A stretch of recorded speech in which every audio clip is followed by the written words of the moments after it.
Jadi yang ingin dicapai dari proses threat intelligence itu sebenarnya mengautomasikan proses deteksi.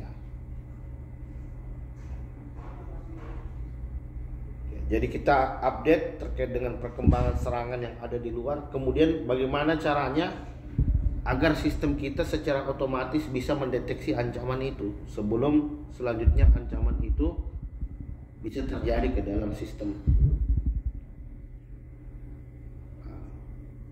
Jadi sebenarnya aktivitas security itu banyakin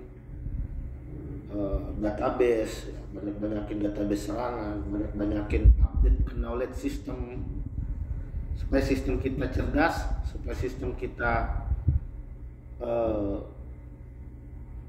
pintar di dalam mendeteksi adanya potensi serangan baru. Ya. Jadi bahkan sebelum serangan itu muncul kita tahu, oh ini nanti ke depan akan ada potensi serangan yang modelnya seperti ini. Itu threat intelligence ini. Jadi arahnya kemana sih sebenarnya? Threat intelligence, SOC, kemudian forensik, blue team analisis, itu semuanya arahnya pada meminimalisir resiko yang mungkin terjadi dalam organisasi. Jadi ada yang kita sebut dan improve risk management. Jadi bagaimana kita improvisasi manajemen resiko dengan melakukan tahapan-tahapan tadi sehingga sistem kita selanjutnya bisa terlindungi dari adanya potensi ancaman yang bisa terjadi. Nah, kemudian kita juga belajar terkait dengan bagaimana merespon suatu insiden ya. Kita deteksi serangan, kita deteksi adanya potensi insiden yang bisa terjadi dan bagaimana selanjutnya upaya mitigasi yang bisa dilakukan.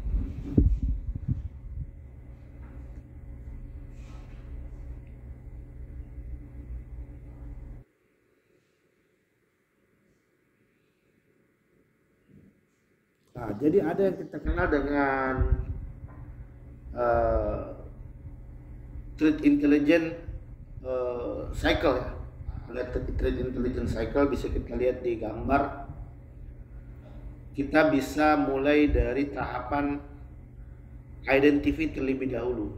Jadi ini sudah sempat saya jelaskan kemarin. Jadi security itu dimulai dari tahapan mengidentifikasi aset dulu. Jadi apa yang mau dilindungi? Kalau kita sendiri nggak tahu, ternyata kita punya aset network gitu. Kita sendiri nggak tahu ternyata di luar ada aset endpoint gitu. Nah, kita harus tahu dulu ini aset organisasi kita apa saja di sana. Nah, setelah kita ketahui aset, kita ketahui seberapa besar apa tugas dari aset itu, apa fungsionalitasnya, apa seberapa besar pengaruh aset tadi terhadap organisasi, dan seberapa besar selanjutnya kerugian yang bisa dihasilkan dari aset tadi ketika ada insiden yang mungkin bisa terjadi. Nah, jadi ini adalah tahapan identifikasi dulu. Jadi setelah kita tahu aset-aset yang mau kita lindungi, kita terapkan sistem deteksi ke dalam aset-aset tadi. Ada apa? Ada kita kenal istilah early detection, deteksi dini. Nah, jadi kalau di apa? Kalau BMKG itu kan biasa dia tahu ada potensi tsunami dari mana. Oh ini ada potensi gempa, ini ada potensi tsunami. Tahu dari mana? Tahu dari sensor. Jadi ada sensor-sensor, ada agent-agent tertentu yang terintegrasi di berbagai tempat, di berbagai lokasi. Nah, untuk mendeteksi adanya pergerakan gitu. Misalkan jadi ada sensor yang bisa deteksi, oh ini ada pergerakan tanah gitu. Jadi sensor ini yang tugasnya ngumpulin data yang nantinya selanjutnya dikirim ke sistem utama untuk dievaluasi, untuk diperiksa. Ini apa ini? Oh ini polanya tidak biasa, oh ini bisa jadi ada gempa ini. Kenapa bisa tahu? Karena ada sensornya.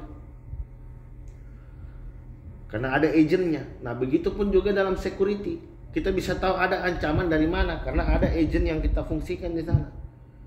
Ada sensor yang kita fungsikan di sana untuk ngambil data, untuk memantau aktivitas yang ada di dalam sistem. Kalau ada aktivitas tertentu yang tidak biasa, ada aktivitas yang mengindikasikan ini serangan, nah kita bisa langsung melakukan respon.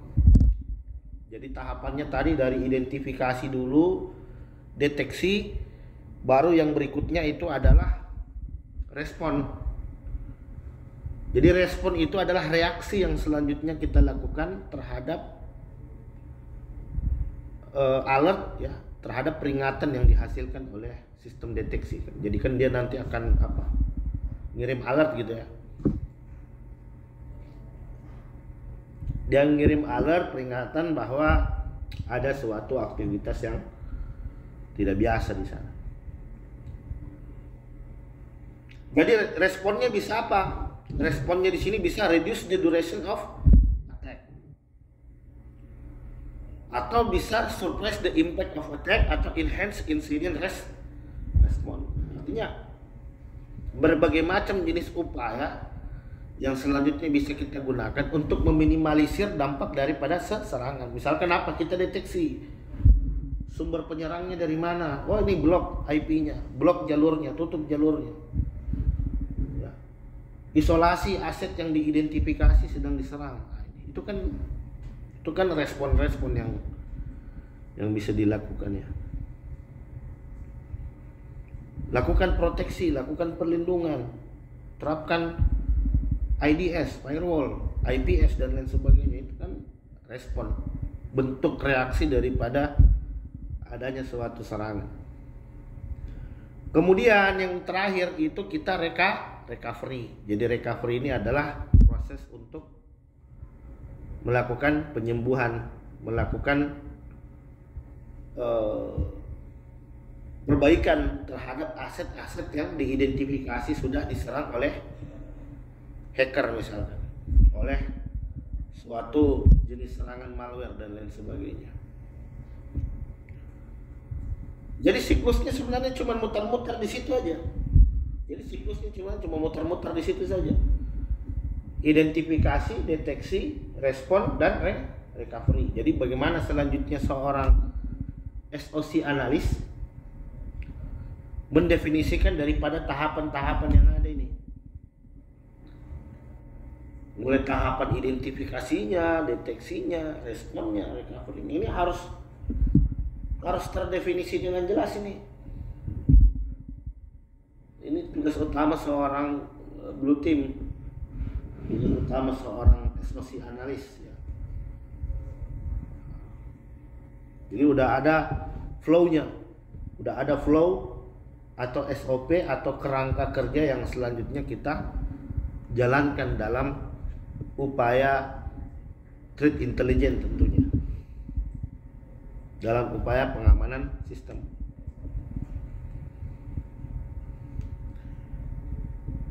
Jadi threat intelligence itu artinya dia butuh yang namanya strategi.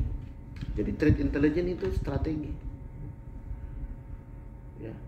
Jadi kita harus bisa mendefinisikan terkait seperti apa strategi dalam melakukan pengamanan sistem. Kita harus bisa tahu ancamannya, terus kita harus tahu aktornya, kita harus tahu motivasinya, kita harus tahu apa-apa saja selanjutnya variabel yang mempengaruhi terhadap adanya suatu cyber attack. Jadi dibutuhkan keahlian OSIN ya. Dibutuhkan keahlian OSIN, CTI. Jadi OSIN itu artinya open source intelligence ya. Bagaimana kita memanfaatkan resource yang ada untuk melakukan intelijensi. Istilahnya mata-mata gitu, memata-matai atau melakukan pengumpulan informasi, melakukan mengetahui apa yang sedang happening gitu, di luar, pola serangan seperti apa. Itu salah satu keahlian lah, harus bisa, istilahnya apa, harus sering-sering terjun ke deep web lah, harus sering-sering terjun ke deep web, karena tidak semua informasi yang ada di search engine itu valid gitu loh. Pertama, satu, tidak semua informasi itu valid, dan tidak semua informasi itu tercapture di search engine. Jadi informasi yang kita lihat saat ini di search engine itu hanya 1/3% saja. Sepertiganya dari informasi yang ada di dunia ya. Kita kan selama ini cari informasinya di Google, terus merasa udah tahu segalanya gitu. Padahal sumber informasi kita cuman Google, AI, ChatGPT. Tapi kita udah merasa, wah ini saya udah tahu semua ini informasi yang ada di dunia. Padahal itu cuman 1/3 saja dari total informasi yang ada di dunia. Sisanya di mana? Sisanya ada di deep web. Kenapa bisa ada di deep web? Kenapa tidak bisa dicari di search engine? Kenapa harus di deep web? Ya karena informasi-informasi yang ada di deep web ini kadang tidak bisa dikonsumsi secara publik umum. Jadi tidak mungkin Google mau indeks website yang menampilkan informasi tentang jual beli senjata gitu ya. Pernah dapat website di internet Google jual beli senjata? Pernah ya, karena memang Google menghindari mengindeks situs-situs semacam itu. Jual beli organ tubuh, ada jual beli narkoba, ganja, itu kan sebenarnya nggak boleh, makanya sama Google nggak diindeks.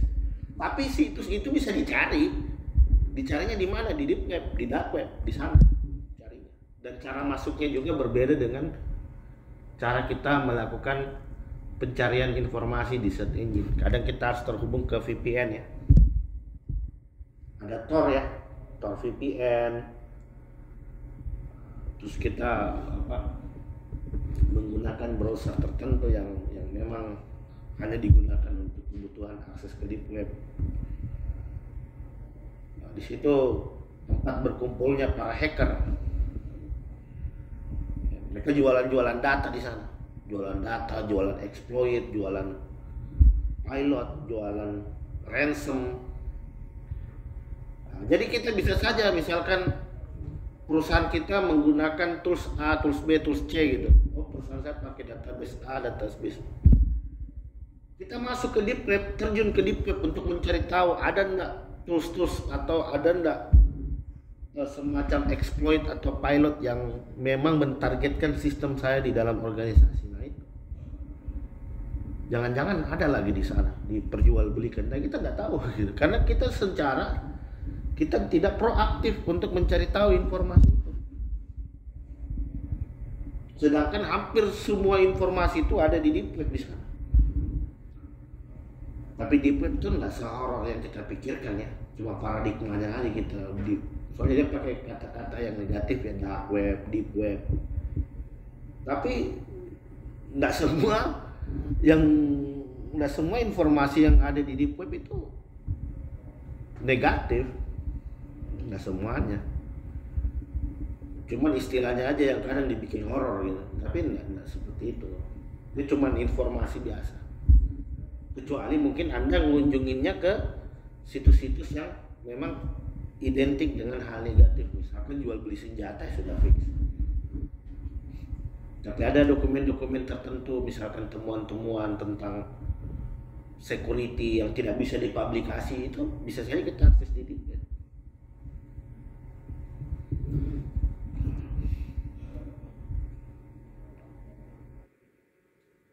Nah, jadi threat intelligence ini mensimulasikan daripada apa? Threat intelligence ini mensimulasikan daripada yang kita kenal dengan istilah TTP ya.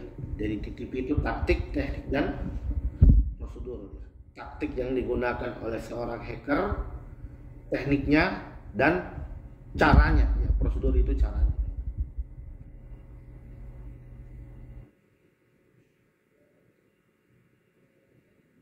Jadi TTP ini, jadi output daripada threat intelligence itu kan TTP ya, sebuah dokumen yang menjelaskan terkait dengan taktik, teknik, strategi yang digunakan oleh aktor dalam serangan ke dalam organisasi. Ini selanjutnya nanti akan menjadi konsumsi siapa? Ini selanjutnya nanti akan menjadi konsumsi dari cyber security profesional. Misalkan ada IT manager, ada IT service, ada security operation. Jadi tugasnya orang security itu bukan hanya mengamankan. Tugasnya orang security itu bukan hanya sekedar mengamankan, tapi tugas seorang security di sini mengedukasi, mendampingi, mengajarkan, mentraining terkait pentingnya kesadaran security. Ini loh tren serangan sekarang seperti ini, korbannya ini, caranya bisa terjadi dengan cara seperti ini, mitigasinya seperti ini. Nah, itu. Karena percuma security itu kalau cuma divisi security saja yang secure, yang lain tidak secure, itu sama aja bohong. Jadi security itu entire proses ya, people, proses, dan teknologi itu. Jadi tidak ada itu yang istilahnya yang aware security cuma orang security, yang lain tidak aware gitu. Itu sama aja,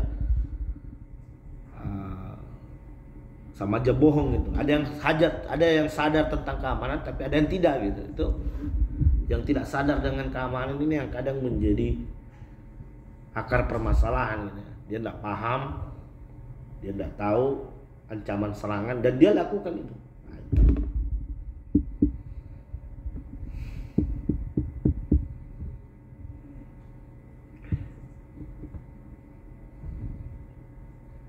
Jadi ini adalah sumber-sumber informasi.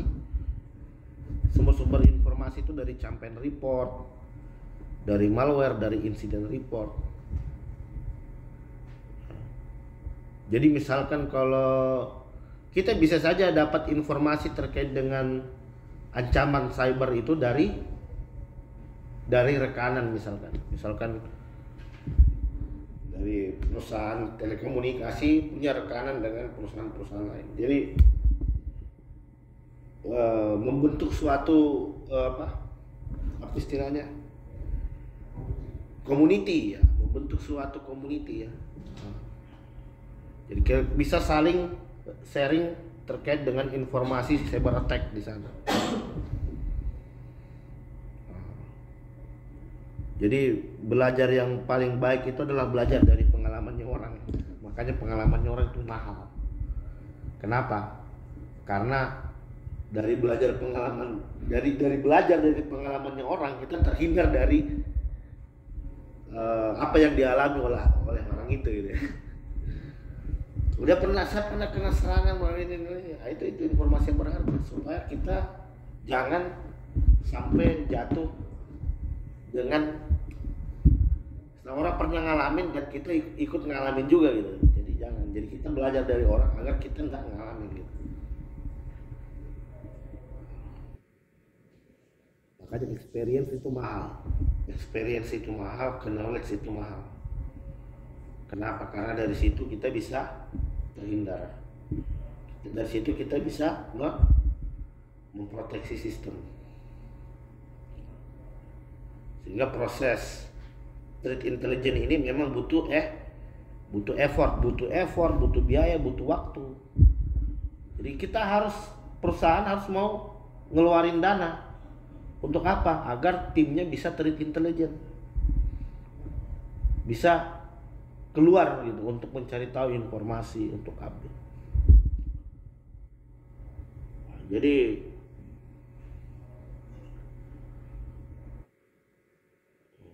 atau bisa saja ada kondisi tertentu kita harus beli informasi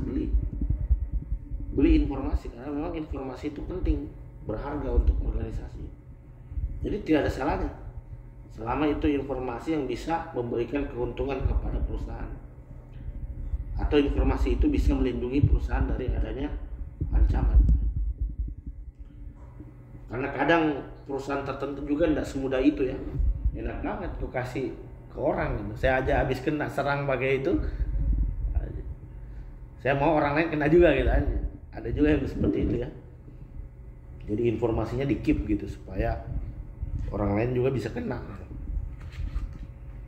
Tuh.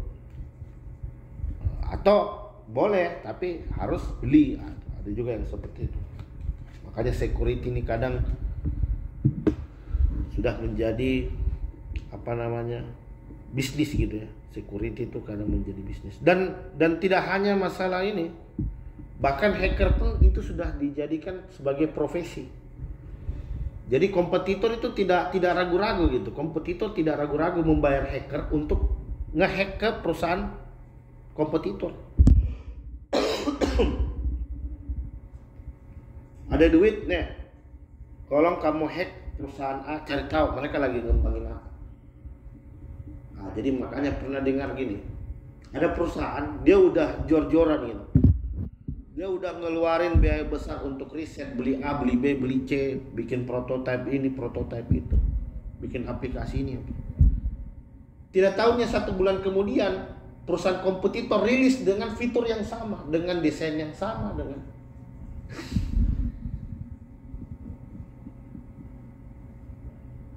ya.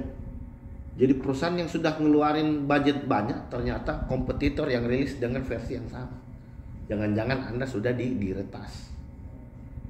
Entah itu diretas dari internal atau entah itu hacker memang masuk ke sistem kita untuk mencuri informasi. Jadi saya lebih ngeri pencurian ide dibandingkan pencurian uang. Pencurian uang, kita dicuri uang 100 juta selesai, tapi kalau ide itu berkepanjangan. Seharusnya kita bisa menghasilkan cuan terus setiap bulannya. Tapi karena ide kita udah dicuri, dipatenkan oleh orang lain, perusahaan jadi rugi. Padahal perusahaan udah ngeluarin dana banyak untuk riset ya. Jadi aset itu bukan cuma data, aset itu adalah hasil pemikiran dari organisasi, pemikiran, produk, ide itu aset semua yang harus kita lindungi. Aplikasi, source code, desain, logo, itu kan aset semua. Jangan sampai bocor.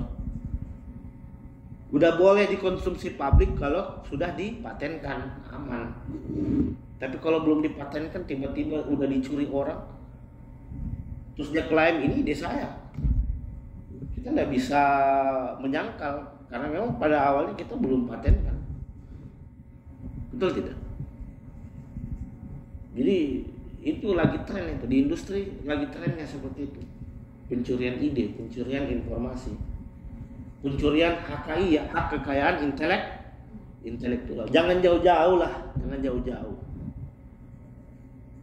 Di dunia akademik aja kita ngobrol gini, saya punya ide mau bikin begini ini, besoknya udah dibikinkan jurnal sama orang lain. Makanya kadang kita ngomong hati-hati itu di dunia perkampusan itu, ide itu mahal. Kita mau nulis jurnal, mau patenkan ide, jadi harus hati-hati ngomong dengan siapa, karena bisa jadi antar sesama teman kita juga itu kompetitor. Karena mereka juga cari ide, mereka juga cari judul disertasi, mereka juga cari judul jurnal gitu yang mau dipublikasi ke internasional kan gitu.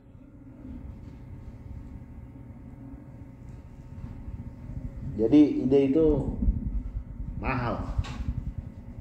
Boleh kita publikasi kalau dia udah jadi produk. Boleh kita publikasi kalau dia udah ada HKI-nya atau sudah ada patennya.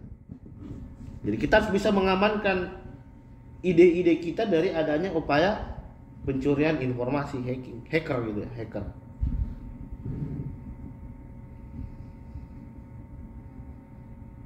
Makanya kadang hacker kalau udah masuk ke sistem itu dia udah obok-obok gitu, data kita diobok-obok sama dia, dokumen-dokumen, ada enggak dokumen-dokumen berharga, ada enggak harus database. Bisa jadi ada dokumen-dokumen tertentu, ada mungkin dokumentasi foto tertentu yang punya nilai jual di sana.